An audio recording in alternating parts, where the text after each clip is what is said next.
Hi, ఈ question చూడండి. If cos of A minus B equal to √3/2 and sine of A plus B equal to √3/2, then find the values of A and B. Find the angles of A and B if A comma B is less than 90 degrees. ఇక్కడ చూడండి, మనకి ఇచ్చిన రెండు identities చూద్దాం. రెండు conditions ఏమి ఇచ్చారంటే cos of A minus B equals to √3/2, this is the first one. Sine of a plus b equals to √3/2, this is the second one. Okay, cos of a minus b equal to √3/2 అంటే cos of some angle equals to √3/2 అని. cos లో ఏ angle వద్ద √3/2 వస్తుందంటే cos 30 equals to √3/2.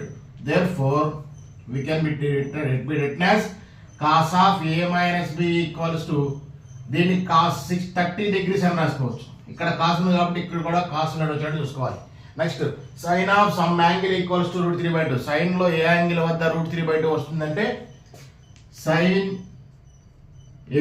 Of A plus B equals to, ఈ √3/2 sine లో sign 60 degrees అని రాసుకోవచ్చు. ఇక్కడ కాస్ క్యాన్సిల్, ఇక్కడ సైన్ క్యాన్సిల్ అయిపోతే ఇక్కడ ఏం పెడుతుంది, we have A minus B equals to, cos cancel అయిపోతే 30 degrees and A plus B equals to 60 degrees. This is the first one, this is the second one. 1 minus 2 చేయండి, ఇది first equation అనుకోండి, ఇది second equation.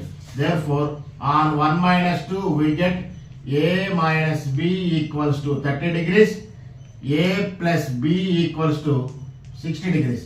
plus b minus b, sorry 1 plus 2 చేస్తే plus b minus b both are cancelled.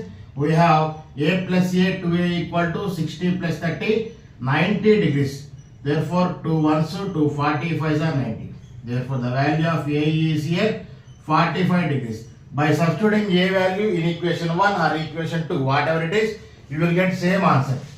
substituting a equal to 45 in equation 2, equation 2 లో a equal to 45 అని substitute చేస్తే 45 plus b equal to 60 degrees.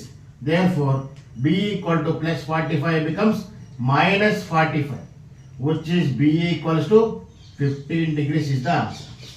Okay, thank you.